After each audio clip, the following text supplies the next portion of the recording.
Olá pessoal, aqui é a Fernanda do Prazer da Literatura e no vídeo de hoje eu vou conversar com vocês sobre Aphra Behn, a primeira escritora mulher profissional da Inglaterra. A Aphra Behn foi uma figura muito importante para a história da literatura inglesa, porém ela é muitas vezes esquecida ou negligenciada, principalmente pelo cânone literário tradicional, que é composto em sua maior parte por autores homens e brancos. Foi só a partir das décadas de 70 e 80 que os trabalhos da Aphra Behn foram resgatados e colocados em antologias literárias e em cursos de literatura pelo mundo inteiro. A Aphra Behn provavelmente nasceu em 1640, não se sabe muito sobre a sua vida pessoal, mas o que é certo é que ela foi contratada pelo rei Charles II para trabalhar como uma espiã na Antuérpia.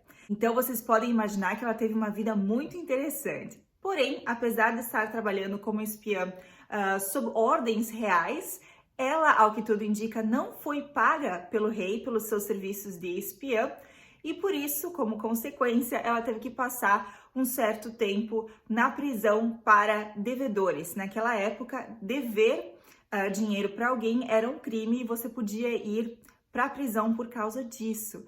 E é por isso que a Aphra Behn muito provavelmente passou um certo tempo presa. Para ela se restabelecer financeiramente, ela decidiu fazer algo que ela tinha interesse, tinha habilidades, o que era escrever. Naquela época, mulheres escreviam, mas normalmente as mulheres de classe alta e que escreviam apenas por prazer e não como uma profissão.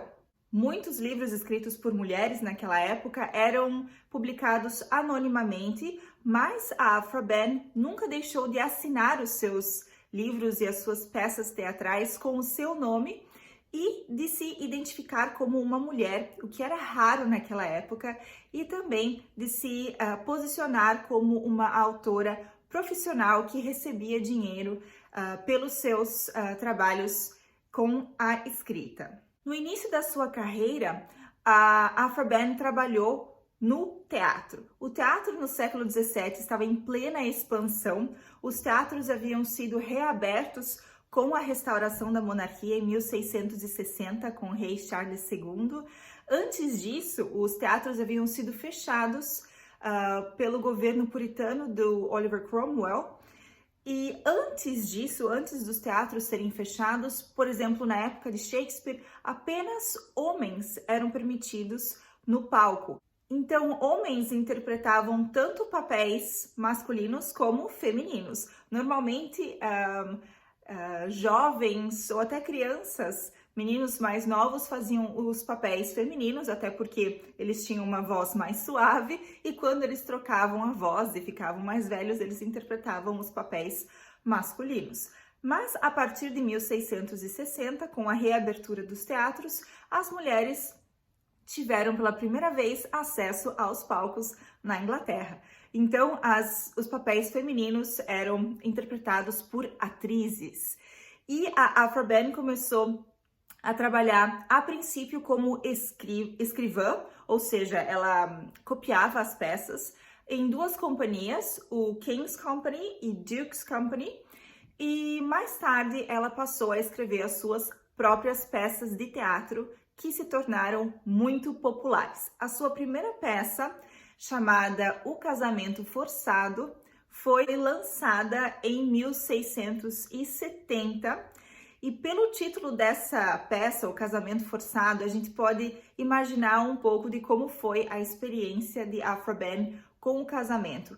Ao que tudo indica, ela se separou do seu marido depois de um certo tempo e teve diversos casos amorosos, e isso lhe rendeu uma reputação de imoral. Além disso, as suas peças normalmente lidavam com temas como amor, sedução e tinham uma linguagem às vezes um pouco obscena para a época e por isso a sua reputação como imoral apenas se solidificou. Porém, a Aphra Behn era uma mulher, na verdade, à frente do seu tempo, que não se sentia confortável com as amarras sociais que prendiam as mulheres.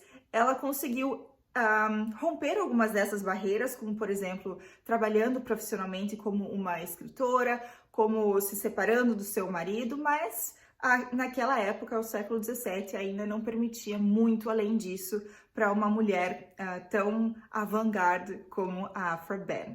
Depois de O Casamento Forçado, ela publicou algumas peças, mas a peça mais famosa de Aphra Behn foi aos palcos em 1677, chamado The Rover, ou então, em português, O Andarilho, e é uma peça que segue ou que conta a história de homens e mulheres inglesas, casais, que passaram um tempo em Nápoles durante o carnaval. Então, as suas peças eram comédias amorosas, mas também muito ácidas politicamente. Então, ela criticava a política da sua sociedade e, além disso, ela escrevia sobre diversos assuntos. Ela publicou também poemas, ela publicou ensaios, prefácios, e quando o teatro já não estava dando tanto retorno financeiro como no início da sua carreira, a Aphra Behn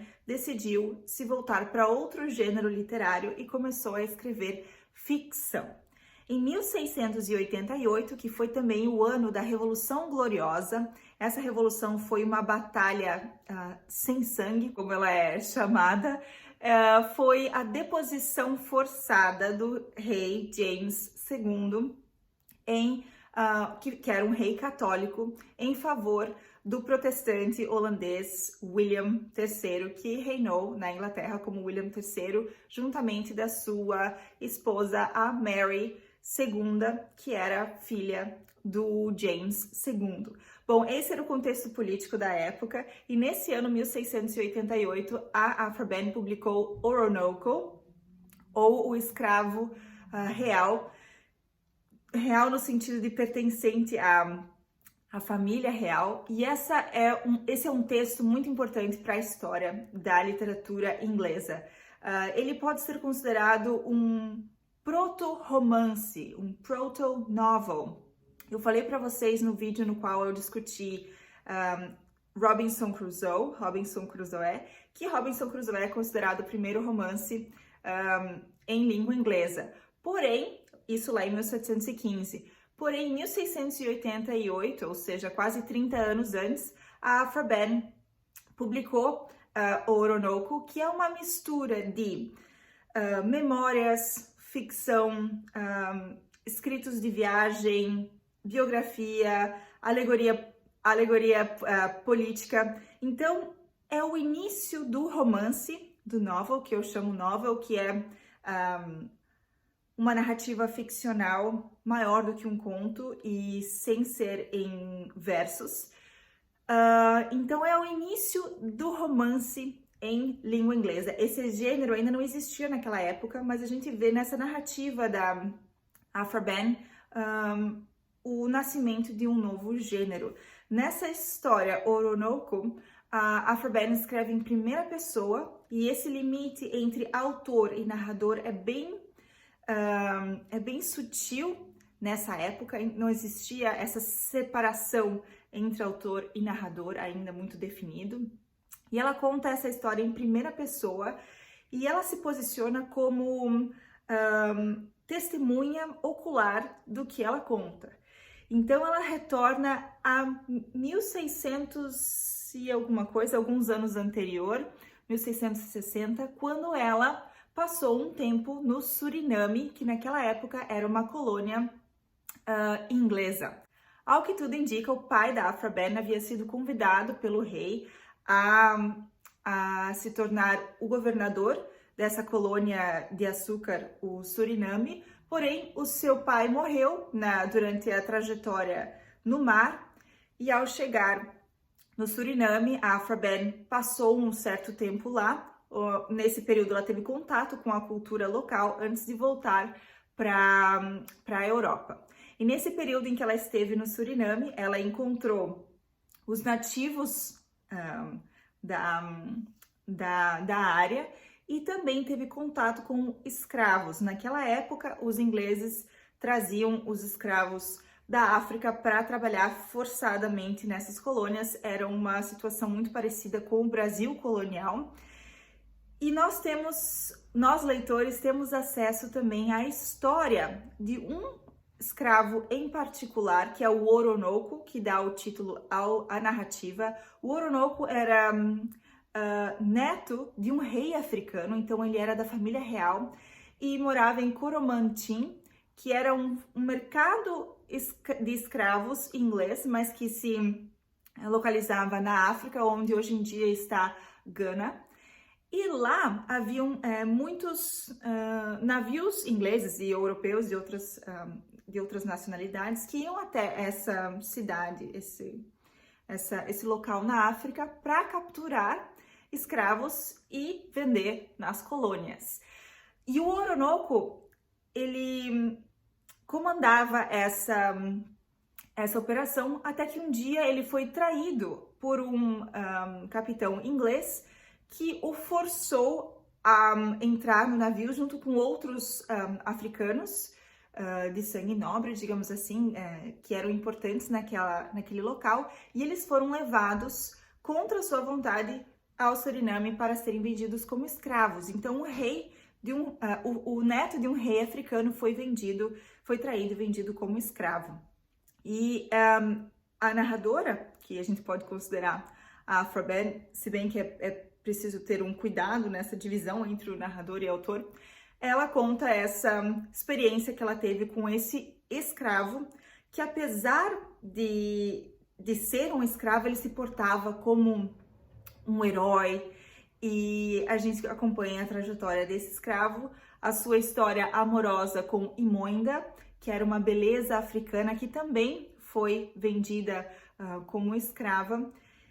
E é muito interessante porque a Afra Ben, ela relata a crueldade com a qual os escravos eram tratados naquela época nessas colônias europeias. Então, alguns até consideram Oronoco como uma primeira narrativa anti-escravocrata, apesar de que esse é uma asserção um pouco complicada, porque há diversas camadas de significado em Oronoco e a gente tem que ver, a gente tem que sempre perceber o texto como ele foi produzido. Então, esse é um texto de 1689, 1688. Então, a gente não pode esquecer desse contexto de produção. E através dessa narrativa, a Afra Ben, ela expõe todo esse projeto colonial europeu e as atrocidades contra o ser humano já lá no século XVII. E apesar de que esse livro foi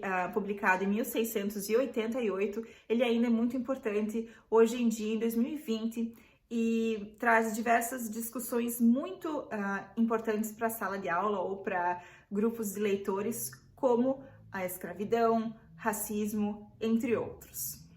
Então é isso, pessoal.